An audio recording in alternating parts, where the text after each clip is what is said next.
Hi Miss Stone. This is my reading conference for quarter two.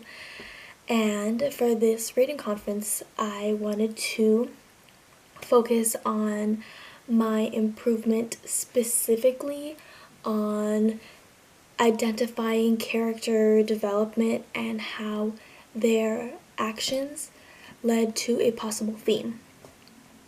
And so after I read Calvino's essay or article, I know he lists a bunch of definitions of like what a classic is, but the one that kind of stood out to me and what like related most to my improvement was basically youth versus maturity. And I kind of wanted to say how in the first quarter for this part, I was more on the youth side, but then I kind of grew into being mature or having like that kind of mindset of where it says here, youth brings to reading as to any other experience a particular flavor and a particular sense of importance, whereas in maturity one appreciates many more details and levels of meanings. So I felt like I related more to looking deeper within the details and meanings, and then I use that in like characters' actions and how those actions led to a meaning or like a learning lesson that I noticed in the stories. And so a good evidence for that was when I read the Rime of the Ancient Mariner.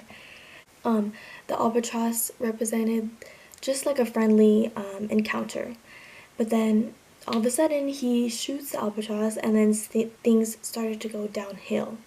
And so what I've noticed is that in the beginning the mariner was more ignorant about religion and nature. This kind of led to the end where he started to realize how the bird was actually a significance in this poem, and how he realized that it's God's creation, and how this is where the theme sin and repentance comes in, because he noticed how shooting the bird was a sin, and after he experienced all the horrors that happened to him, repentance comes in, which he regrets shooting the bird. What I wrote down was that when he prayed, he regretted shooting the bird, and the bird fell from his neck and then it dropped into the ocean. So that represents, or to me, it represented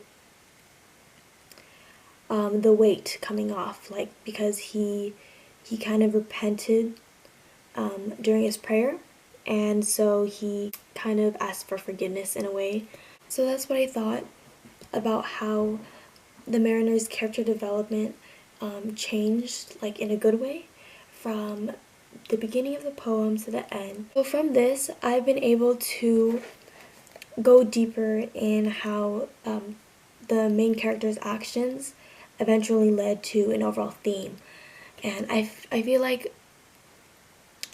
this kind of writing is kind of confusing at first, but then obviously it has a meaning to it, and it connects and links to a larger picture, which is what I was able to understand and notice during this quarter compared to quarter one, because I wouldn't have been able to identify how his actions, like his small actions, actually, had many connections, such as like the weight around the neck, and how shooting the bird would actually mean so many things. So what I've also noticed is that I've been able to go deeper within specifically like Hamlet's actions and his actions toward other characters. For instance, when Hamlet had to try to figure out, or he wanted to find out the truth about Claudius, Hamlet himself had to mask himself behind the truth and hide from it. And he did that through his madness, and then he pretended to act crazy and insane. So it's kind of ironic that for Hamlet to find out the truth, he has to actually hide behind his own truth by creating the madness scenario. In Calvino's essay or article, it says here that, in fact, reading in youth can rather be unfruitful owing to impatience, distraction, inexperience with the products, instructions for use, and inexperience in life itself. And so I feel like we're kind of more on that level. Like, no matter how hard we're trying to understand and comprehend, like what I'm trying to do,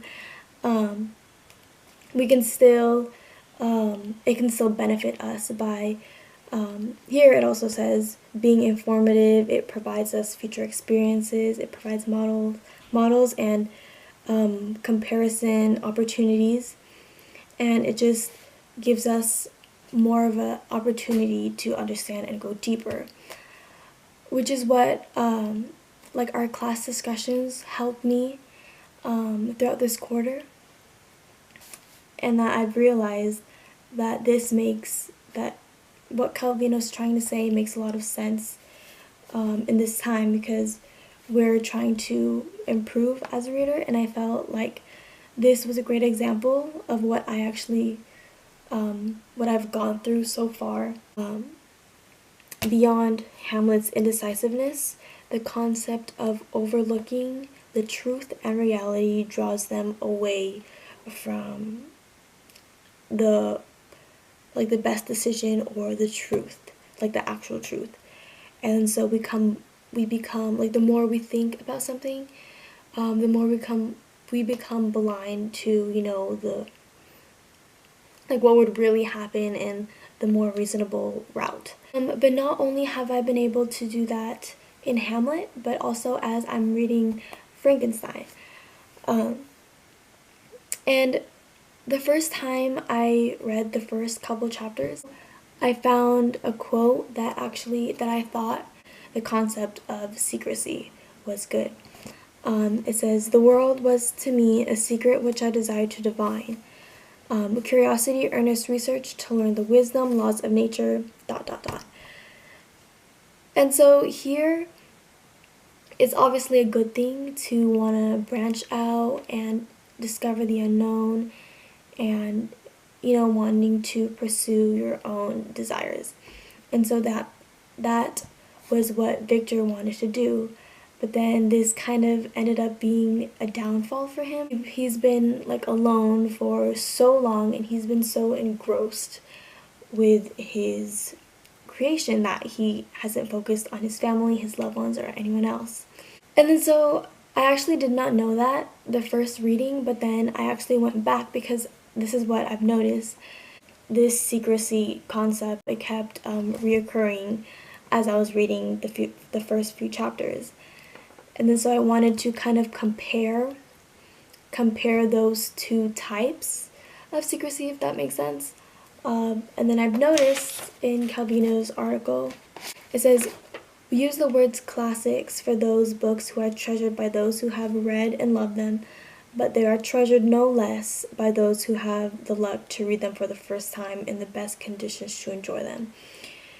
And then so, from my first reading, I've tried to grasp all the information I tried, and then as it says here that from reading for the first time, it's still beneficial because it gave me scales of value, which is weighing the different types of secrecy, and then terms of comparison.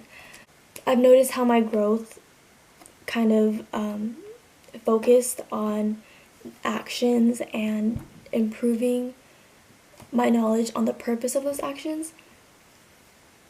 And before this quarter, I wouldn't have gone beyond the topic of just secrecy, and I would be like, oh yeah, he's keeping a secret from others and he's been distant, but like that would be about it. I've noticed how secrecy can be both good and bad. So from reading these novels during this quarter, focusing on the small details and the small character developments and their small actions toward other characters kind of led me to the bigger picture or bigger theme. From taking notes, like small notes and sticky notes, as I read and as I like read for the first time and looking at the character's development, there's a lot more that I thought there would be. There was a lot more that I've noticed. And so what I found really helpful was that also rereading again is really beneficial because as characters continue to progress throughout the chapters and throughout the book, I can now try to understand how these small things would lead to a bigger thing, and that there's a purpose, and how some characters may repeat or may enhance an idea throughout their actions. And so that's what I've noticed in this quarter. So yeah, that's about it. Thank you, Miss Stone, for watching, and I'll see you later.